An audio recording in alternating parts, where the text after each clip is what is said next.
داستان‌های برگرفته‌اش از کتاب مقدس.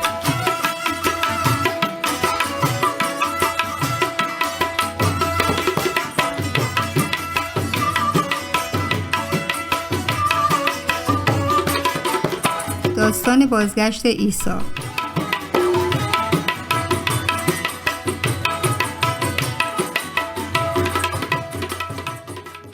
نزدیک به 2000 سال که بازی مردم در دنیا خبر خوش انجیل عیسی مسیح موعود را وشکتگند و کلیسا در حال رشدند. مسیح گوشت که در آخر زمان برگردید، اگرچه عیسی هنگت نیاته ولی به وطی وعده و وفادارند.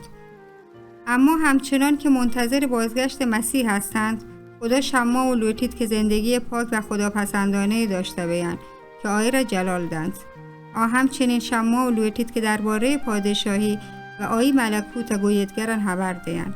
زمانی که مسیح به زمین سراحت چنین فرمایش کرد: سرانجام وقتی مژده انجیل توسط منی شاگردان به گرد مردم جهان رست و گردنش خدای پادشاهی به گرد جاها با خبر بودند، آنگاه دنیا به آخر رسید.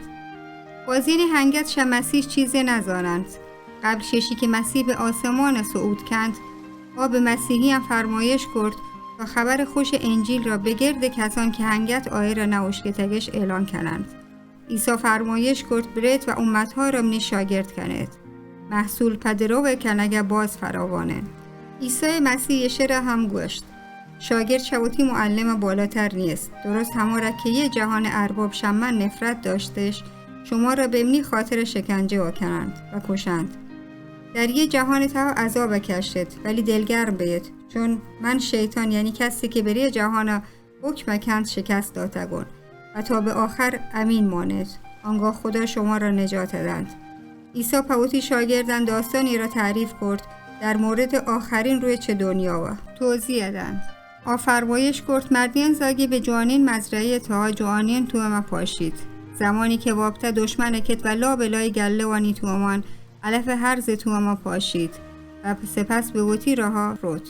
زمانی که تو امان سبز بیند کارگران شوطی اربابن پرسند: آقا شما جوانین تو به زمین سرا پاشتو پچی و در میان آوان علف هرز سبز بوده. ارباب جواب دند: دشمن آوانی تو ما پاشته.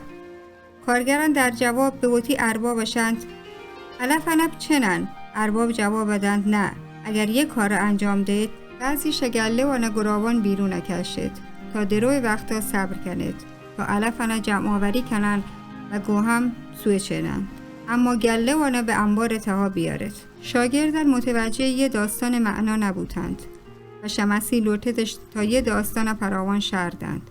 عیسی گوشت مردی که جوانین بذرا کشید همه مسیحای موعودند. زمین جهان نشانگند. جوانین توم نماینده مردم در پادشاهی خدایند. علف نشانگر افرادی است که متعلق به شیطان هستند. کسی که علف‌های هرز را کشید شیطانند. فصل درو نشانه آخر زمانند و دروگر فرشتگان هستند. در زمانهای آخر دنیا و فرشتگان انسانانه که متعلق به شیطان هستند. تمام دنیا و به وطی همدیگر نزدا و کارند و تمام کسانی را که متعلق به شیطان هستند به آتش تها پرینند، جایی که گریتن و عذاب فراوانند. سپس عادلان و پارسایان مثل روچا به وطی پادشاهی پدر آسمانی درخشند.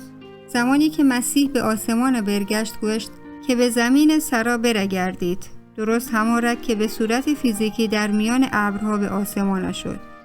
مسیح همچنین وعده داد زمانی که برگردید مسیحیانی که مرتگند زنده بیند و آیه را به آسمان تها دیدار کنند و بعد مسیحیانی که هنگت زنده گند به همراه آوان به آسمان جمع بیند و خداوند را در هوا ملاقات کنند و تا ابد گرایی بیند. مسیح در بی همتای پیوندی برای همیشه گراوان بید.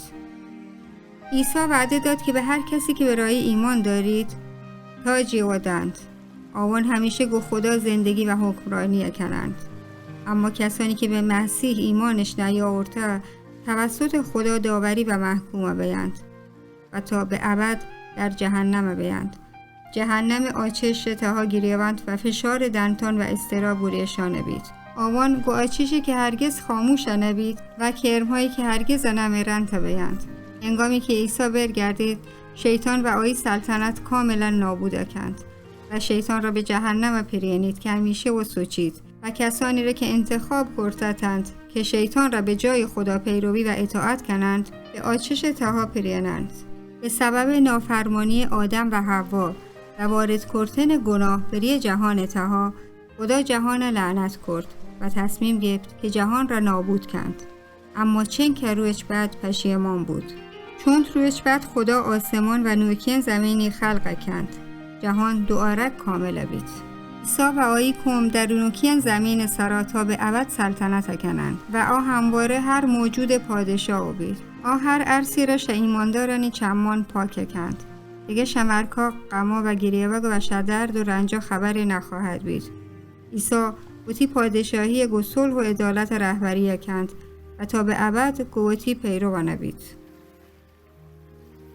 داستانی برگرفته از کتاب مقدس انجیل متی فصل 24 آیه 14، فصل 28 آیه 18، انجیل یوحنا فصل 15 آیه 20، فصل 16 آیه 33، کتاب مکاشفه فصل 2 آیه 10، انجیل متی فصل 13 آیات 24 تا 30، 36 تا 42، رساله اول پولس به تسالونیکیان فصل 4 آیه 13 تا فصل 5 آیه 11، رساله یعقوب فصل 1 آیه 12، انجیل متی فصل 22 آیه 13، کتاب مکاشفه فصل 20 آیه 10، فصل 21 آیات 1 تا 22.